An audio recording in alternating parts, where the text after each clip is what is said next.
जय हिंद मेरे प्यारे विद्यार्थियों, very good evening all of you.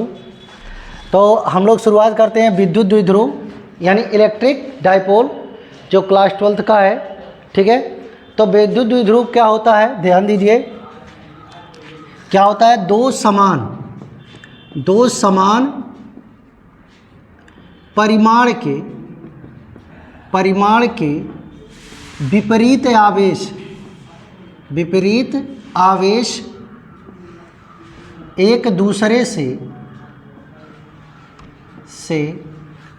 अल्प दूरी पर उपस्थित हो। अल्प दूरी पर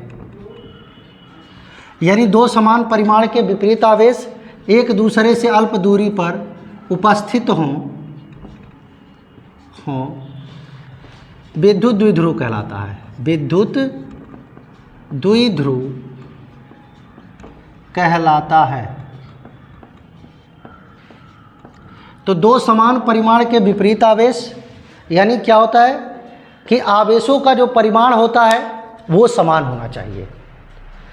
परिमाण का मतलब यह है कि आपका अगर प्लस वाला 4 माइक्रोकुलाम है तो माइनस वाला भी 4 माइक्रोकुलाम होना चाहिए। समान परिमाण के विपरीत आवेश, यह प्लस है यह माइनस है, तो इसे हम लोग क्या कहेंगे, द्विध्रुव कहेंगे। तो दो समान परिमाण के विपरीत आवेश एक दूसरे से अल्प दूरी पर हों, द्विध्रुव कहलाते हैं। ठीक है, तो समान परिमाण के जैसे HCl, HBr, H2O, तो ये एक प्रकार से ये क्या है, ये सब द्विध्रुव हैं। ठीक है, तो दो समान परिमाण के जैसे दो समान परिमाण के +Q और दूसरा हमने क्या लिख दिया -Q। दो समान परिमाण के विपरीत आवेश एक दूसरे से अल्प दूरी पर उपस्थित हों, उन्हें हम लोग द्विध्रुव कहते हैं। ठीक है, तो ये हो गया द्विध्रुव। तो द्विध्रुव के बाद हम लोग ये शुरुआत करते हैं इसके अलग द्विध्रुव आघूर्ण की बातें। ठीक है, कि द्विध्रुव आघूर्ण क्या है। तो ये समझ लीजिए, दो समान परिमाण के विपरीत आवेश एक दूसरे से अल्प दूरी पर उपस्थित हो, विद्युत द्विध्रुव कहलाता है। जैसे HCl, HBr, H2O। अब बात हो रही द्विध्रुव आघूर्ण की। द्विध्रुव आघूर्ण, वैद्युत द्विध्रुव आघूर्ण, इलेक्ट्रिक डाइपोल मोमेंट। तो देखिए विद्युत द्विध्रुव आघूर्ण क्या होता है। तो दो, जैसे मान लीजिए यहाँ पे आपने क्या किया था कि दो समान परिमाण के विपरीत आवेश थे +Q और -Q, इनके बीच की दूरी क्या थी 2a। तो अब ये क्या होगा कि द्विध्रुव आघूर्ण जैसे P, दो समान परिमाणों में से किसी एक का आवेश गुणे उनके बीच की दूरी के गुणनफल को द्विध्रुव आघूर्ण कहते हैं। ठीक है, तो द्विध्रुव आघूर्ण किसे कहते हैं, दो समान परिमाण के विपरीत आवेशों में किसी एक आवेश का परिमाण, द्विध्रुव के किसी एक आवेश का परिमाण तथा उनके बीच की दूरी के गुणनफल को द्विध्रुव आघूर्ण कहते हैं। ठीक है, तो यहाँ पे हम लोग लिख सकते हैं द्विध्रुव के किसी एक आवेश का परिमाण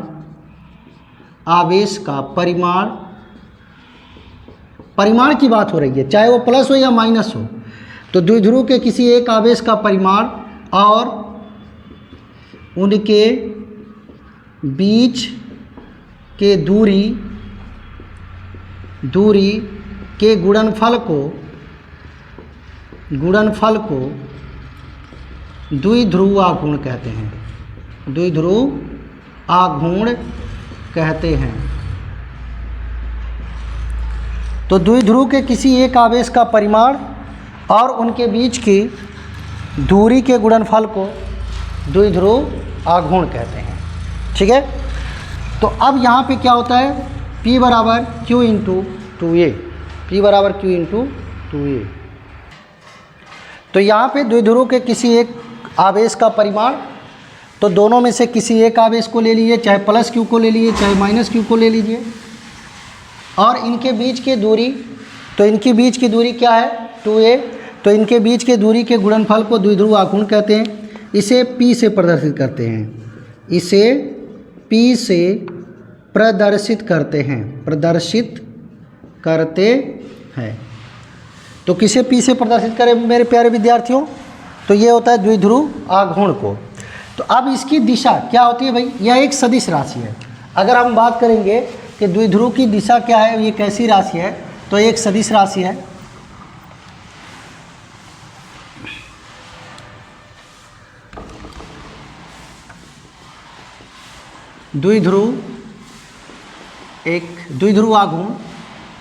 द्विध्रुव आघूर्ण एक सदिश राशि है। इसकी दिशा -q से +q की तरफ होती है। तो अब देखो विद्यार्थियों, मेरे प्यारे विद्यार्थियों, ये जो द्विध्रुव होता है ना, द्विध्रुव आघूर्ण की जो दिशा होती है, यानी वह तो एक सदिश राशि है, उसकी दिशा क्या होती है? -q से +q की ओर। तो ये हो गया आपका द्विध्रुव, ये हो गया -q और ये हो गया +q। तो इसकी दिशा जो होगी वो -q से +q की ओर, यानी इधर होगी। यही होगी किसकी दिशा? द्विध्रुव की दिशा, द्विध्रुव आघूर्ण की दिशा होती है। ठीक है। अगर हम बात करें द्विध्रुव आघूर्ण का मात्रक, तो द्विध्रुव आघूर्ण का मात्रक क्या होगा? आघूर्ण का मात्रक, तो यहाँ पे देखिए Q का मात्रक क्या है? कूलाम। और 2a यानी दूरी का मात्रक होता है मीटर। तो द्विध्रुव आघूर्ण का मात्रक हो गया कूलाम मीटर, अथवा डेबाइन कहते हैं इसको, डेबाइन शायद डेबाई होगा, इसका मात्रक क्या होगा?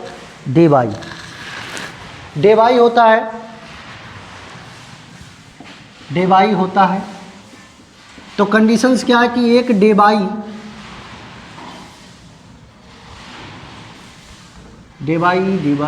हाँ, एक डेबाई बराबर होता है 3.3 गुणे 10⁻³ कूलाम मीटर। तो एक डेबाई बराबर होता है 3.3 गुणे 10⁻³ कूलाम मीटर। तो अगर हम द्विध्रुव आघूर्ण की बीमा निकाल लें, किसकी बीमा क्या होगी? तो इसकी बीमा होती है, कूलाम की बीमा हो जाएगी AT और मीटर की बीमा हो गई M। तो इसकी बीमा हो जाएगी MAT। तो इसकी बीमा हो जाएगी MAT। L और T तो है ये नहीं है, तो इसके लिए अलग की बात है LTA। ओह, द्रव्यमान की बीमा M होती है ना, द्रव्यमान की बीमा LTA होगा, LTA। तो यहाँ पे यदि बात करें M लिख दो तो M पर 0 LTA। तो इसकी बीमा हो गई। ये देखिए कूलाम मीटर की बीमा, लंबाई की बीमा L होती है। तो LTA इसकी बीमा हो गई। ठीक है भैया, ये इसकी बीमा हो गई। द्विध्रुव का भौतिक महत्व की अगर बात करें, द्विध्रुव आघूर्ण का भौतिक महत्व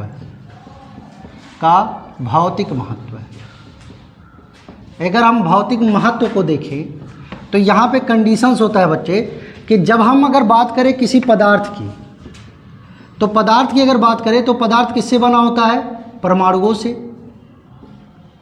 और परमाणु में इलेक्ट्रॉन, प्रोटॉन और न्यूट्रॉन होता है। इलेक्ट्रॉन होता है और क्या होता है? प्रोटॉन होता है और क्या होता है? न्यूट्रॉन होता है। तो कंडीशंस ये है कि उसमें हमको इलेक्ट्रॉन, प्रोटॉन और न्यूट्रॉन पाए जाते हैं। इलेक्ट्रॉन परमाणु के बाहरी कक्षा में चक्कर लगाते हैं। प्रोटॉन और न्यूट्रॉन।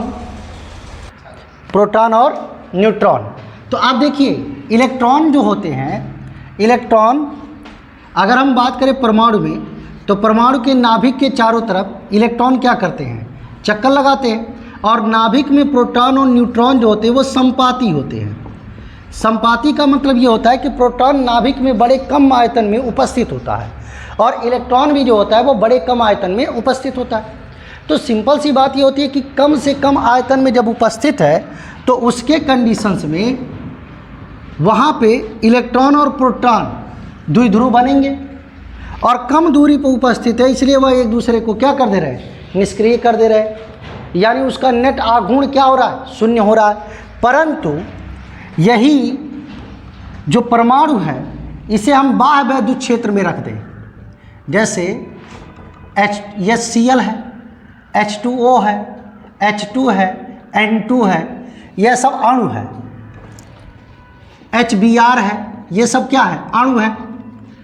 अब ये सब जो अणु है परमाणुओं के, तो आप देखोगे कि ये जो है बहुत कम दूरी पर है, जिससे ये एक दूसरे को क्या कर दे रहे हैं, निष्क्रिय कर दे रहे हैं, द्विध्रुव आघूर्ण बन ही नहीं पा रहा। अब कंडीशंस ये हुआ कि आप क्या कीजिए, इसे जब बाह्य वैद्युत क्षेत्र लगाएंगे, बाह्य वैद्युत क्षेत्र, तो बाह्य वैद्युत क्षेत्र लगा देने से यह अपने आयनों में टूट जाएगा, तो एक तरफ प्लस आ जाएगा, एक तरफ माइनस आ जाएगा। जैसे O है ना, तो ये दो आयनों में टूट जाएगा, H, तो वहाँ पे कंडीशंस क्या होगा कि एक तरफ माइनस हो जाएगा और एक तरफ प्लस आ जाएगा, तो यहाँ पे द्विध्रुव बन करके तैयार हो जाता है।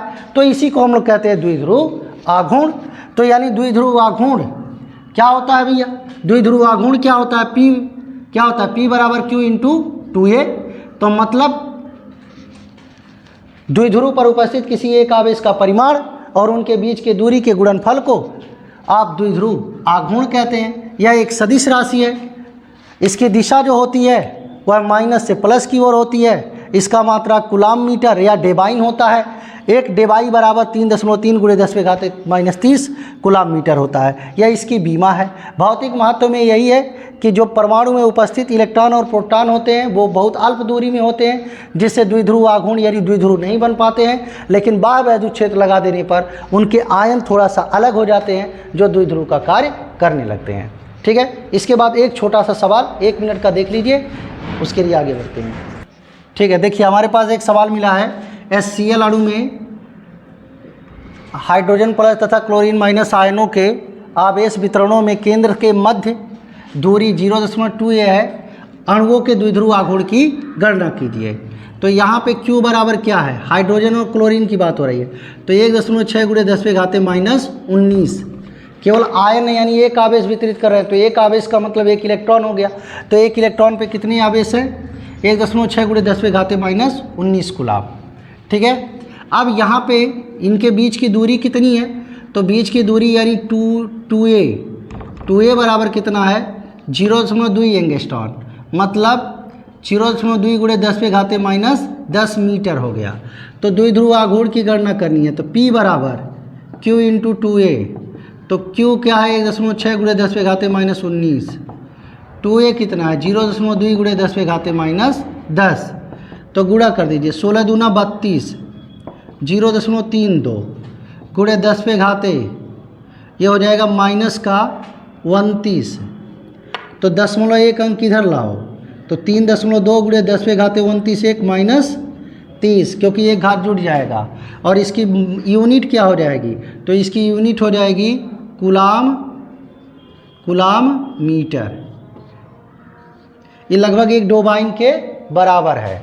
ठीक है, तो आज के लिए इतना ही, धन्यवाद। मिलते हैं नेक्स्ट वीडियो में इसके अगले वाले टॉपिक के साथ। तो आज के लिए इतना ही, जय हिंद जय भारत।